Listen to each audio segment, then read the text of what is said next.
అన్న BC JAC working chairman Gujja Krishna గారు, అదేవిధంగా అన్న వినయ్ కిషోర్ యాదవ్ గారు, అదేవిధంగా బీసీ సంక్షేమ సంఘం రాష్ట్ర కార్యనిర్వాహక అధ్యక్షులు కుల్కచర్ల శ్రీనివాస్ ముదిరాజు గారు, బీసీ యువజన సంఘం జాతీయ అధ్యక్షుడు కనకల శ్యామ్ కుర్మ గారు, బీసీ విద్యార్థి సంఘం జాతీయ అధ్యక్షుడు తాటికొండ విక్రమ్ గౌడ్ గారు, బీసీ జేఏసీ కో చైర్మన్ నందగోపాల్ గారు, బీసీ యువజన సంఘం జాతీయ ఉపాధ్యక్షులు నరేష్ ప్రజాపతి గారు, బీసీ మహిళా సంఘం రాష్ట్ర ఉపాధ్యక్షురాలు శ్రీమతి సంధ్యారాణి గారు, మిగతా బీసీ మిత్రులకు, గౌరవనీయ పాత్రికేయ సోదరులకు, ప్రింట్ అండ్ ఎలక్ట్రానిక్ మీడియా మిత్రులకు హృదయపూర్వక నమస్కారాలు. ప్రధానంగా ఈరోజు మీడియా సమావేశం యొక్క ఉద్దేశం, ఇప్పటిదాకా కిషోర్ యాదవ్ గారు, కనకల శ్యామ్ కుర్మ గారు మాట్లాడారు. తెలంగాణ రాష్ట్రం వస్తే అగ్రకులాల విగ్రహాలు, మెయిన్గా ఆంధ్ర వాళ్ళ విగ్రహాలు కోదాడ పొలిమేర దాటిస్తామని చెప్పి తెలంగాణ ఉద్యమం సమయంలో ఇప్పుడున్న నాయకులంతా ఉదరగొట్టారు. ఒక్క విగ్రహం కూడా ఉండదు, ఇక్కడ ఒక్కరి పేరు కూడా ఉండదు. మొత్తం కోదాడ పొలిమేర దాటాలి అని చెప్పి తెలంగాణ ఉద్యమం సమయంలో ప్రతిపక్ష పార్టీ, అధికార పక్ష పార్టీ, జేఏసీ మొత్తం ఒకటే ఉదరగొట్టి తెలంగాణ సమాజాన్ని మోసం చేశారు. ఈరోజు తెలంగాణ రాష్ట్రం వచ్చినా ఎవరి పేర్లు ఉన్నాయి చరిత్రలో? తెలంగాణ రాష్ట్రంలో మొత్తం అగ్రకులాల చరిత్రే ఉంది, బీసీల చరిత్ర ఎక్కడ లేదు.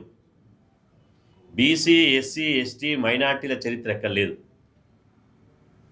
ఈరోజు చరిత్ర లేదు అని చెప్పడానికి ప్రత్యక్ష ఉదాహరణే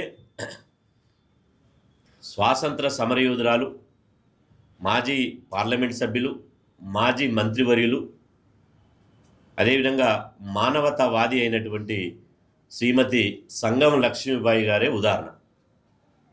సంగం లక్ష్మీబాయి గారు ఉమ్మడి ఆంధ్రప్రదేశ్ చరిత్రలోనే మొట్టమొదటి మహిళా లోక్సభ సభ్యురాలు,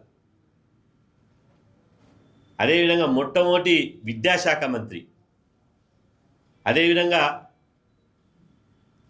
ఆమె మొట్టమొదటి స్వాతంత్ర సమరయోధురాలు.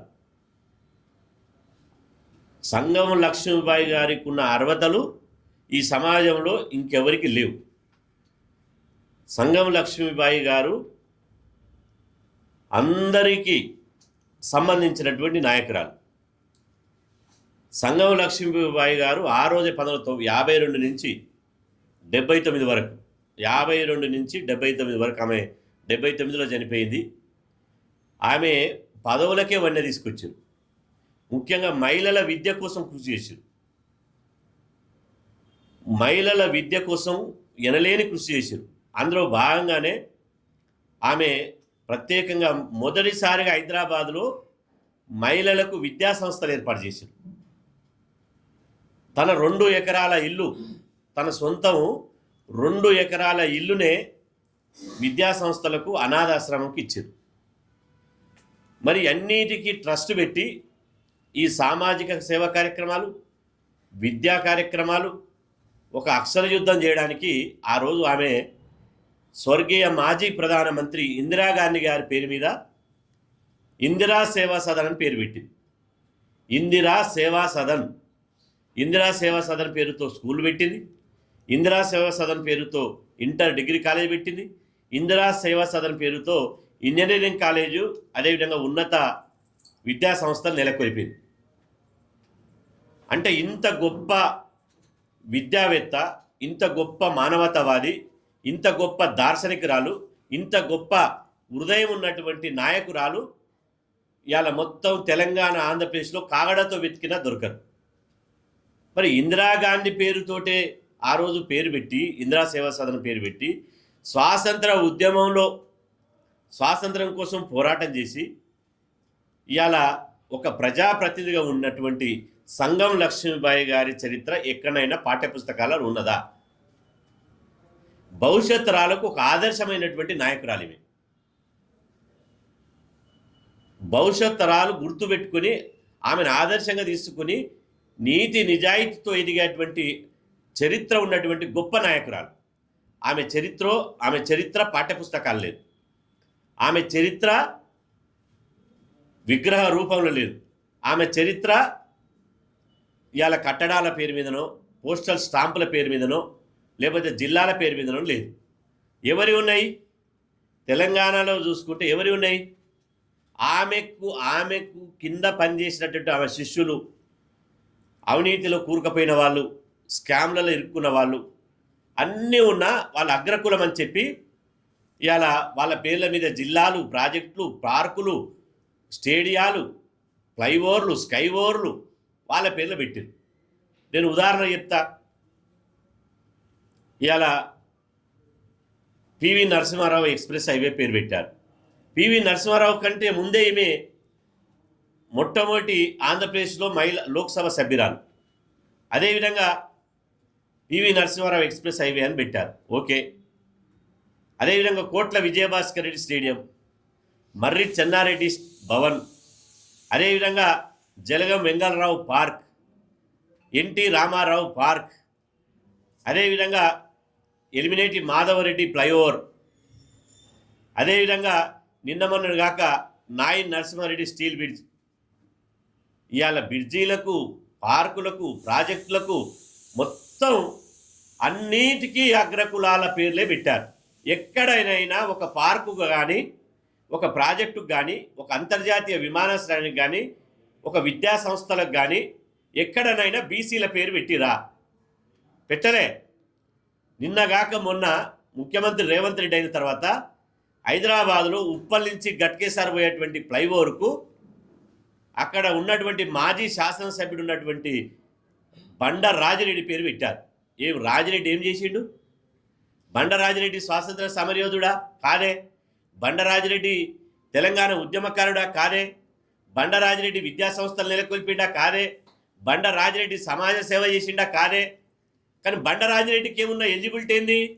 బండ రాజిరెడ్డి అనే రెడ్డి అనే 4 అక్షరాలు ఉండడం వల్ల బండ రాజిరెడ్డికి ఫ్లైఓవర్ పేరు పెట్టారు. మీ తాత జాగీర్ అనుకుంటురా? మీ అయ్య జాగీర్ అనుకుంటురా? ఈ సంస్థ, ఈ సంపద, ఈ జాతి సంపద మాది. ప్రాజెక్టులు, పార్కులు, ఫ్లైఓవర్లు, స్కైఓవర్లు, అదేవిధంగా విమానాశ్రయాలు ఇవన్నీ మా చెమట మా రక్తాన్ని చెమటగా మారిస్తే మేం కడితే ఈ ప్రాజెక్టులు అయినాయి. మరి ఎందుకు పెట్టవు? ఎక్కడ బీసీ ఎస్సీ ఎస్టీల పేర్లు పెట్టిరు? ఎందుకు? సంగం లక్ష్మీబాయి ఒక బీసీ బిడ్డ అయినందుకేనా? ఒక బీసీ బిడ్డ, యాదవ బిడ్డ అయినందుకే ఆమె అన్నిట్లలో మెరిటోరియస్ నాయకురాలు, ఒక దార్శనికురాలు. ఎవరన్నా 1952లోనే స్వాతంత్రం వచ్చిన తర్వాత వెంటనే విద్యా సంస్థలు పెట్టినోడు ఎవడన్నా ఉండడా?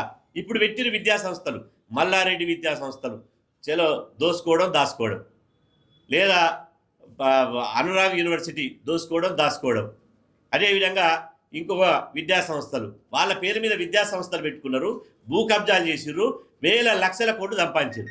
మరి ఆ రోజు ఆమె అనుకుంటే ఇలా ప్రైవేటు విద్యా సంస్థలు నెలకొల్పపోవునా?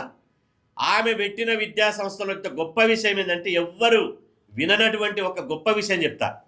సంగం లక్ష్మీబాయి గారు పెట్టిన విద్యా సంస్థల్లో చదువుకున్న వాళ్ళంతా ఇవాళ ఎంతోమంది ఐఏఎస్లు అయ్యారు, ఐపీఎస్లు అయ్యారు, డాక్టర్లు అయ్యారు, ఇంజనీర్లు అయ్యారు. ప్రపంచంలో ఏ దేశంలో చూసినా సంగం లక్ష్మీబాయి గారు పెట్టిన విద్యా సంస్థల్లో చదువుకొని గొప్పలు అయ్యారు. మరి ఇంత మంచి సంఘ సంస్కర్త, ఒక సామాజిక ఉద్యమ యోధురాలు, ఒక విద్యావేత్త, ఒక గౌరవ పార్లమెంటేరియన్, ఒక నిజాయితీ గల ప్రజాప్రతినిధి ఇంకెవరన్నా ఉన్నారా? మరి ఎందుకు పెట్టలే?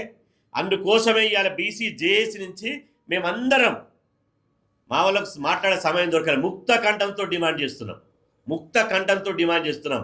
తక్షణమే ఇప్పుడు ఆమె పుట్టి పెరిగినటువంటి, ఆమె 2 ఎకరాల సొంత భూమిని ఇలా దానం చేసినటువంటి, విద్యా సంస్థలు నెలకొల్పినటువంటి సైదాబాద్లో ఇవాళ ప్రభుత్వం ఒక స్టీల్ బ్రిడ్జి కడుతుంది.